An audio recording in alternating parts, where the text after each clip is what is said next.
Folks, Alex here. So, I wanted to do a quick episode about this Tommy Robinson situation in prison.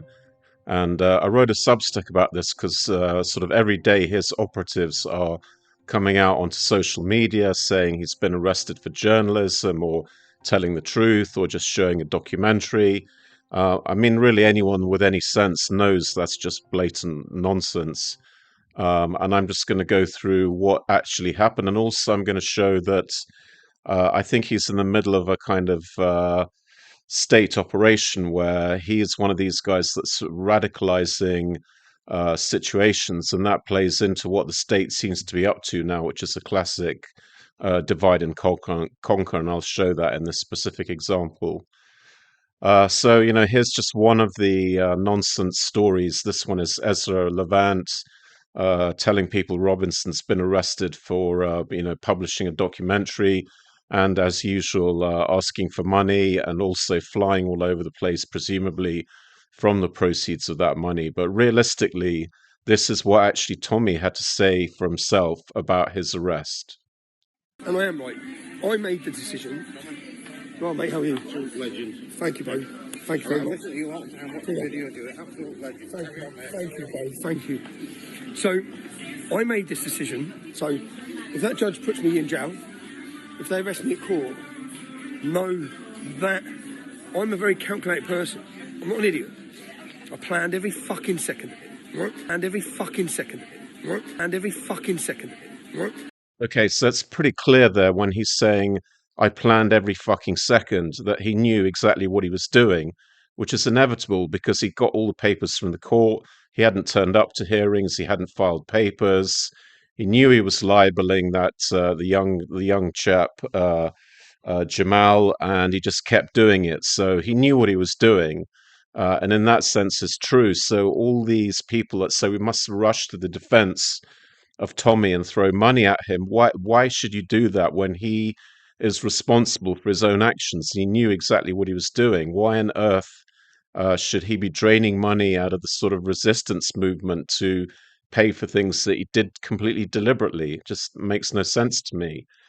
Now, as far as I can see, he's actually part of a bigger operation, which is this divide and conquer that we're seeing all the time. And this is a great example because actually there's nothing to begin with. There's literally a tussle in a school.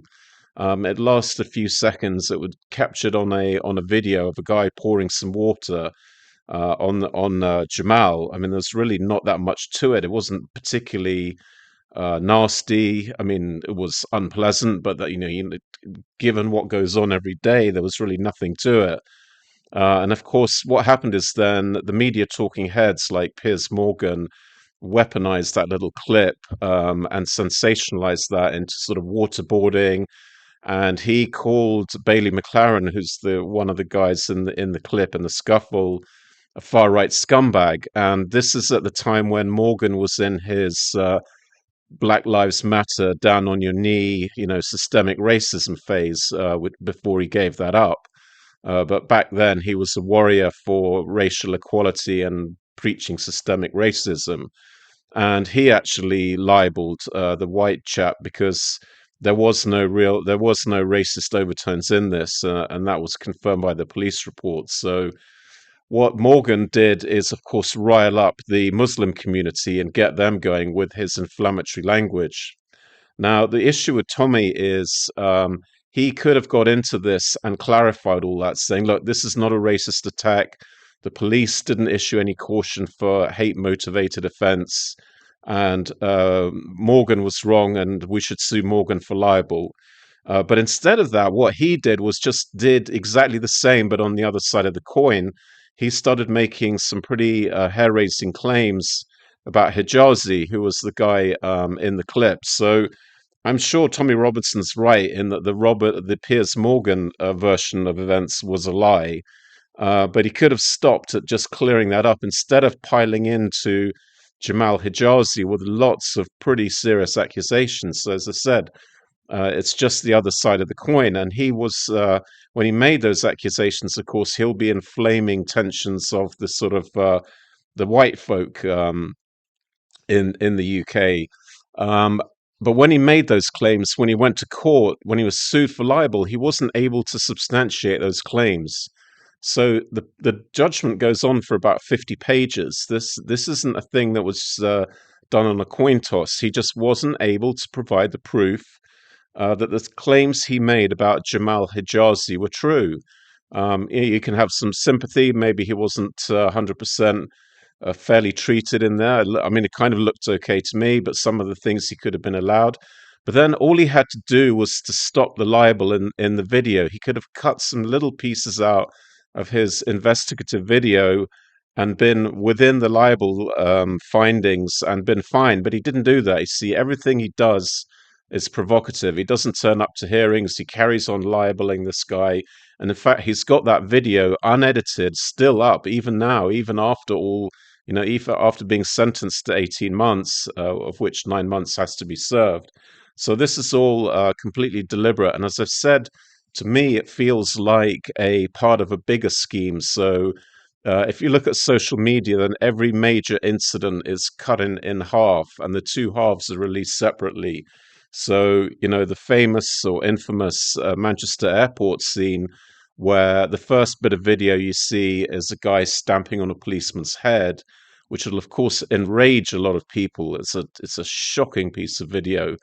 And then a few days later comes the context to that, where you see a big fight, and you see one of those guys actually breaking a policewoman's nose. That will enrage the other side. But like all of these videos, they always come out separately, and you've got a lot of sort of hatred on both sides is created, and it's the same thing all the time. I mean, I wrote a Substack about this. You can see this each side of every issue.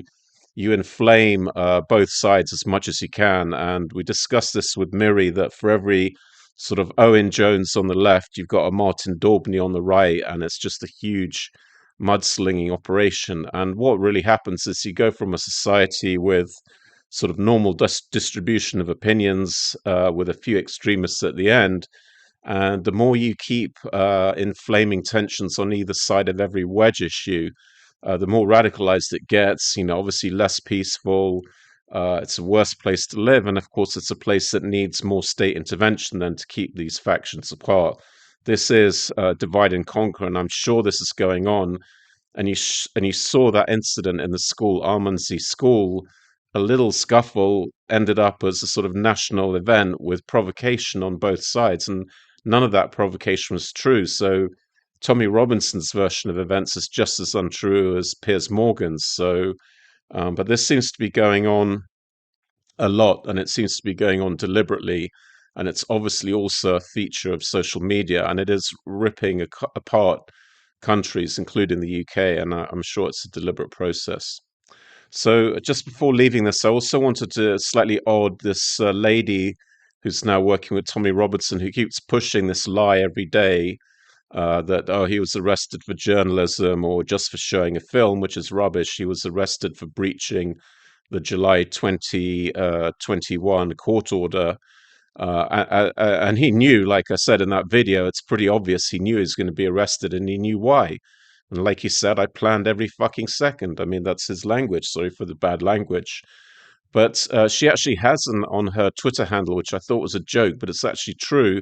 This lady is a German PsyOps operative, and repeatedly lying is actually a PsyOp. You lie often enough so that people begin to think something's the truth. And also, her background is very odd. She's flying all over the place. Who's paying for this?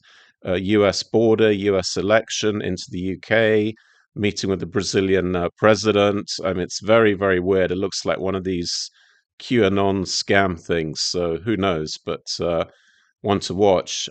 As I said, I put the actual true version of events in a Substack that's doing quite well. As I said, it's obvious you can't be arrested for journalism. So these guys are lying, and they're just doing it repeatedly, as well as raising money.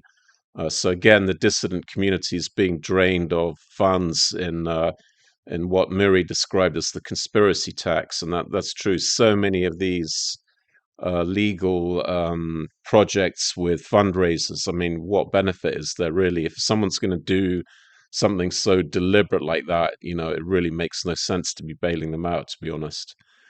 And of course, we all know that Tommy is funded by pro-Israeli groups. And again, he could well be working to agenda, which is rile up anti-Muslim sentiment in the UK. And that's helpful for Israel because they need that for cover for their ongoing conflict at the moment. So, that's also a big question.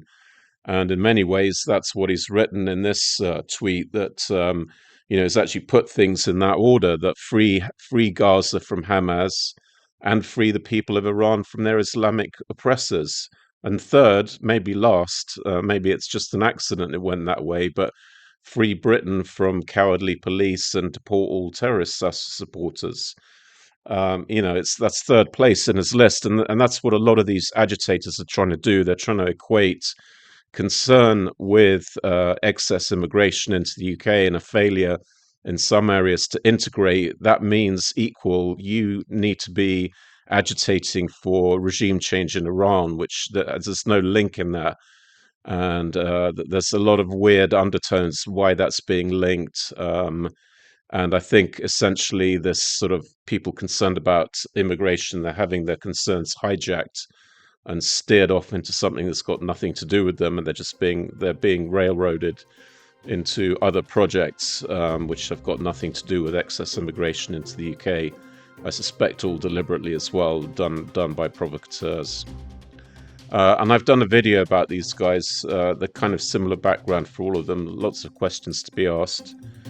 And that's it, really. So please support us if you think the work is worth doing.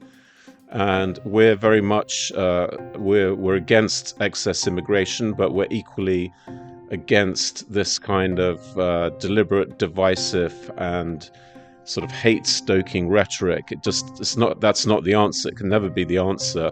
Sure, you can reduce immigration, you can deal with lots of issues like so many foreign nationals in the prison system. That's fine, but to go around and deliberately stoke up racial and religious hatred is not going to get the UK any further forward than it already is. And as I said, the main thing that will happen is it'll provide the excuse for more state coercion. Divide and conquer every time. Okay, thanks. Bye. Stay safe.